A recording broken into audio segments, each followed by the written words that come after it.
Welcome to the Joyful Mud Puddles podcast, support you can count on in your parenting journey. Today I'm joined with Zara Fagen. She is a PhD who firmly believes that you don't have to choose between educational success and sanity while homeschooling. You can have both by decluttering your child's education. Zara applies her unique brand of analysis and reproducible results that she has gained as a neurobiologist to teach other homeschoolers how to be awesome at homeschooling instead of trying to be it all. Zara keeps things as simple as possible in Indiana with her husband, 4 children, and 3 businesses. She's a recovering perfectionist, proud science geek, and aspiring snowbird. Welcome to the show. Thank you so much for having me. It is a pleasure. I love that we got to chat a bit before the show. So could you tell us all a bit more about how you came into this idea of minimalist homeschooling? Because that seems like an oxymoron to a lot of us. Yeah, right, doesn't it? And that's a really good question, because I found that being a business owner and just in general in my life, I was really intentional about what got my time and what got my energy, and you're always thinking about like, well, what's the best return on investment, right? If I'm going to spend my time in my business, what's going to get me results and that sort of thing. But then I found when I started homeschooling, I suddenly got caught up in this current of trying to do it all, trying to compare myself to everyone, feeling like I was never doing enough and I was never doing it right. And every time I went on a homeschool Facebook group or a Pinterest or any blog anywhere, I came up with another idea of something I should be doing or could be doing or would be doing or want to do. And it really got to the point where I was completely overwhelmed. I was miserable all the time. My children were thriving. There was no doubt that homeschooling was a wonderful decision for them. But a couple of years into it, I realized this was not sustainable and that I needed to get really serious about what I was doing.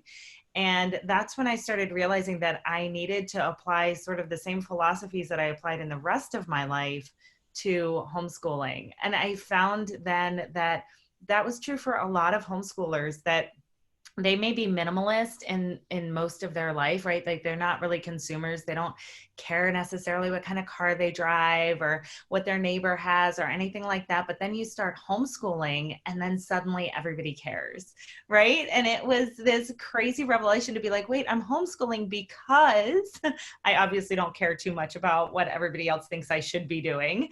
But now while I'm homeschooling, I care very much about what everybody else is doing. And so I had to get real with myself about what success really looked like and what I was really trying to accomplish from homeschooling, because it wasn't keeping up with the Joneses. That wasn't my ultimate goal, but somehow that had taken over my homeschool mentality.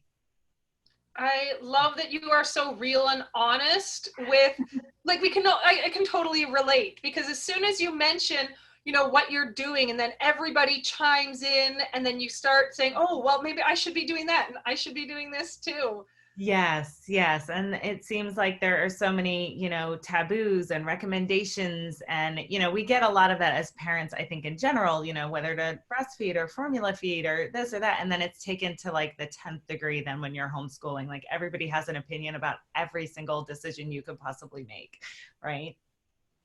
So what advice do you have for us to sort of block out those voices? Like, are there any tricks or pillars that you have built on? My first suggestion is always decide what success in homeschooling means to you.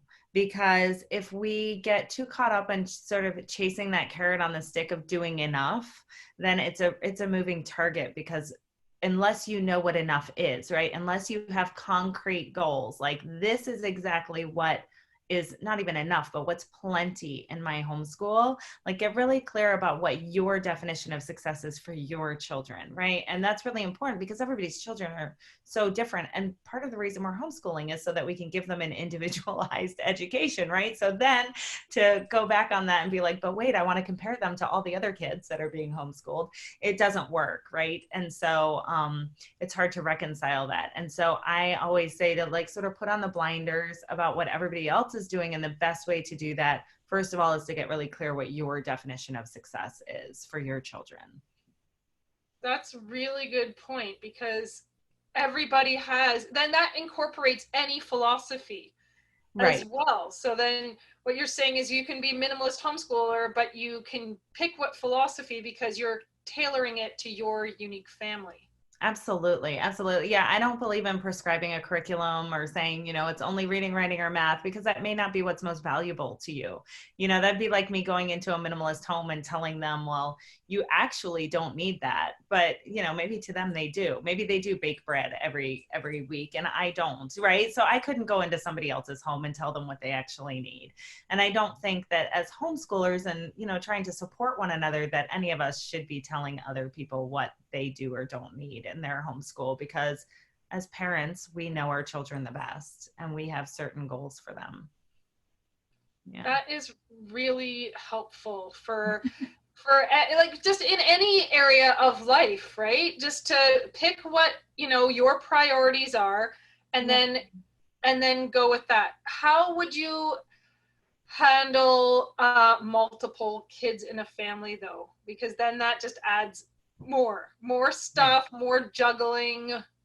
Right, right, absolutely. And so, I think that when we start getting really clear on what each child most needs and most loves, because that's the other problem in homeschooling, is that everything's valuable. I have a really popular sort of meme that everybody likes, which is like, homeschool decluttering 101, do not ask if it sparks joy, because it does. You're a homeschooler. It all sparks joy. That's how you got in this mess to begin with. And so I think that when we look at our individual kids, because it's so easy to look at Latin and Greek word roots and see the value, or learning a foreign language at a young age and seeing the value, and or wanting our kids to be accelerated in math, or wanting them to do hands-on projects or nature study or any of the things, poetry, tea time. It all seems really valuable, but there's a finite amount of time. And so we have to decide what's most valuable. Like, what are we going to be most grateful that we did that day? And I think we can apply that when we have multiple children, just by going down the line and saying, what does each child most need right now? What does each child most love right now? And then focusing on those and trusting that when we make enough time for just the most important things, that then there's plenty of time then for kids to still be exploring. They're still independently learning. Life is still happening. Just because you prioritize a couple things doesn't mean, one, that you have to prioritize those forever, right? It's okay to prioritize them now, sort of nail them down, and then switch your focus. But I think that if we just keep it simple to just a couple things per child, and we do those really well, then we feel really satisfied at the end of the day, and we can always shift our focus when we're ready. That makes a lot of sense. And I love that you were talking about what your child loves. Why is that important? Oh, well, I think this goes back to like why we all started homeschooling to begin with, right? Because we see these unique human beings and we want to help them reach their potential, right? And so I think that when we focus too much on our children's weaknesses, we're sort of missing the point, right? Because what they love and what they're passionate about is what is like what I call that window into where they're going to make a difference in the world, right? These are where their talents lie. This is where their heart is. And even if it switches as they get older, it's still helping to form who they're going to be. And I think that when we prioritize what they love, we're honoring, that what they value is important to them, is important, right? We're not undermining what they think is important, right? We're sort of trusting them and giving them that sort of respect, for lack of a better word. And then it also helps establish that love of learning, right? Because if they want to be learning it, then we're encouraging that natural desire to learn instead of squashing it and saying, no, that's not important. This is what I think is important, right? So we're actually encouraging that true love of learning where they've decided what they really love, That's very true. I find that kids learn best when they're actually invested and interested in what Yeah. the subject is, and then you can pull in so many other subjects. Yeah, that's a really good point too. Yeah, So, absolutely. You can sneak them in. yeah, exactly. It's like putting the peas in the macaroni and cheese, right? Very true. We have a lot of new homeschoolers this year. Like, wow. It's, Mm-hmm. and a lot of them have no idea where to start, what's expected, and they're like, what am I supposed to be doing? What are the should, like, what should I be doing? And that's when they're feeling overwhelmed because they're throwing so much at their kids, trying to recreate school at home because they think that's what you're supposed to be doing. So Right. do you have any encouragement for these? I think that we all are on a journey. And so I think it's important to remember that where we start isn't necessarily where we have to end the end of the year. I would encourage like us veteran homeschoolers to offer a lot of grace to people who are just starting out, that they need to start where they're going to be most confident and most comfortable. Because I think one of the problems with going along with all the shoulds is that we impose on ourselves things that are really uncomfortable to do and they feel unnatural. So we feel like mediocre or inadequate teachers because we're trying to do these things that aren't really sort of natural to us. They're not what we would normally choose to do or how we would choose to do it. And I'm a product of public school. So I know when I started with the list of grade standards from my state Department of Education website, and that's where I was most comfortable.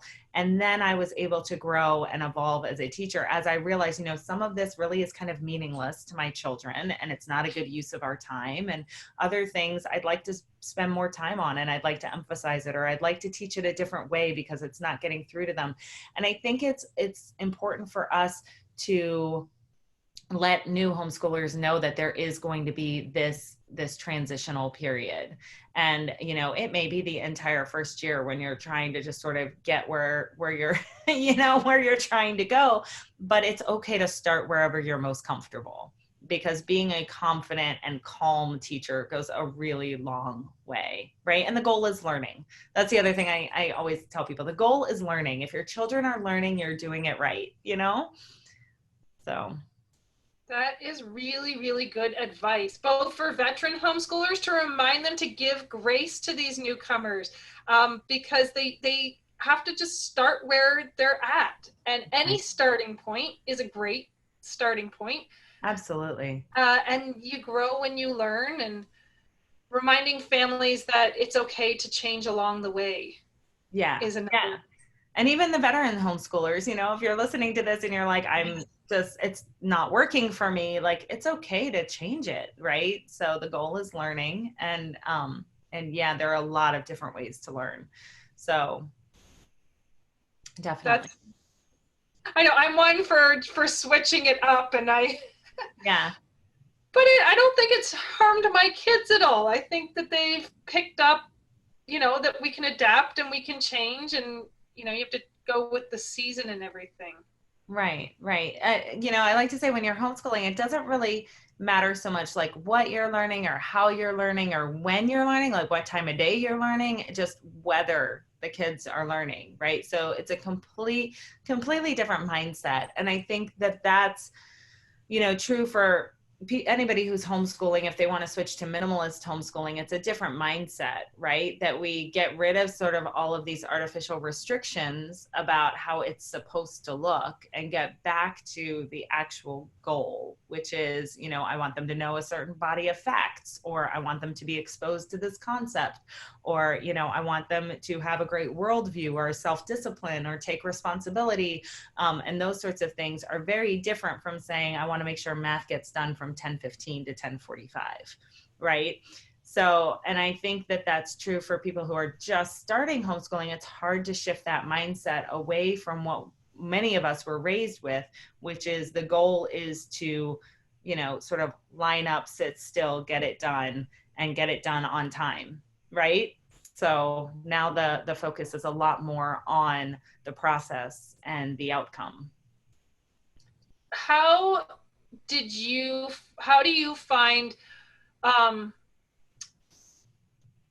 trying to think of the right wording, like for somebody who they get that they need to have a mind shift, how do you get there? Yeah. So like, it sounds great. It sounds, okay, I'll just think it. But if you are new, or you're kind of stuck in one way, what are some things we can do to sort of shift our thinking there? Yeah. So, I mean, I already talked about, redefining your success. What is success to you? But I think the other thing is really doing a lot of self-reflection and asking, is it working? Working, what's not working? Giving yourself permission to do more of the things that do work and fewer of the things that don't work, even though somebody out there told you that you should be doing it this way or that way, right? So workbooks are a great example. There are a lot of homeschoolers who will tell you that workbooks are busy work and that we should avoid them, and they do more harm than good for the love of learning, and these sorts of things, right? So I heard that a lot. I'm making a generalization. I'm assuming everybody's heard that a lot if I heard it a lot. But on the other hand, for some homeschoolers and for some children, they really love workbooks for whatever reason. That's what clicks with them. And it probably has a lot to do with their style of learning, right? And so it's just getting back to, is this working for us? And right now, is that what we need? So there are a lot of caveats. One of them is right now. Is this what we need right now? Is this working for us right now? Because maybe Latin and Greek word roots can wait a couple years, right? And I've definitely had the learners where we're sort of banging our heads against the wall trying to learn a concept, and they're just not ready for it. But then we wait 6 months, a year, 2 years, and then you try to teach it and it's like magic. They just get it immediately, right? And so I think there's just a lot of self-reflection there about what's working, what's not working, and why did we choose to do it this way, right? And is that really getting us to our definition of success? Those are some great tips. Like right now, what do we need? Yeah. As well as reflecting. And I think even journaling or having those conversations with your partner, or if it's you figuring out hows and when. And I think also know that for each family, their work situation, their support system is different. And that's again where not comparing with others comes into play, right? That's absolutely true. Yes, totally. What else is going on in the world of minimalist homeschooler? What have you got going on over there? My main thing that I have going on is that I have a membership. It's called Simple is the New Smart. And so that's where I put all of the sort of video tutorials and workbooks and those sorts of things that I put together for different concepts. I put it all in that place, and I do monthly coaching calls, and there's a master class that walks people through designing their homeschool. And I found that that's the best way that I can help the most people, because I'm obviously busy homeschooling my kids. So I have that sort of platform where I can put things that would hopefully be helpful to a lot of people. That is amazing. It's like our own little coach right there. Yeah, it is without the price tag. That's fantastic. And you also have your book. Did you want to tell us about that? Yeah, I'm coming up on a 3-year anniversary of the book Minimalist Homeschooling. And so that's sort of what started it all. I didn't intend to embark on this, but I developed this mental process for putting together my homeschool every year that starts from a place of first knowing what our core values are, and then walking through all the lesson planning and choosing our resources. And so I put that into a book format about 3 years ago. And from there, it has blossomed into, sort of what it is today. Yeah. That is awesome. And it's a great book because I've read it. And thank you. Yeah, I think we've known each other for a couple of years. So from the very beginning. Yeah. So where can we find you? Yeah, I'm online. I have a blog at www.zaraphd.com, and I'm on YouTube as Zara PhD is the name of my channel. I'm on Instagram as Zara PhD, and I'm on Facebook as Minimalist Homeschooling is the page, and our community is Minimalist Homeschooling with Zara PhD. So it's good. Everything's tied together with your name. Yes, I tried to keep it consistent. Yes. Yeah, me too. That way you just say one thing, people type you in, they can find you. It's very handy. Yes, absolutely. So do you have anything else that you wanted to share with our listeners? Any other takeaways that would be encouraging for them? Let's see. That sort of puts it on the spot, right? So Let's see. What little nugget can I dig up? No, I think that there's a lot of learning to trust yourself in the process. And I think the more you can surround yourself with people who can respect that, you're trying to find your own way, the happier we're all going to be as homeschoolers. Yes, and finding that tribe is so important. And that's another key piece to your membership Right. and your Facebook page is finding like-minded families that you can go Absolutely. on this journey with together. Yeah. Yeah. And people who won't tell you what you should be doing. Thank you so much for joining us today. We'll Thank have you. all your links in the show notes so that people can find you more. And we'll probably have you back again sometime to help us, you know, work through different life things that we're going through and our homeschooling. Sounds great. Thank you so much for having me. Thank you. All righty. Talk to you soon. Bye. Bye. Okay.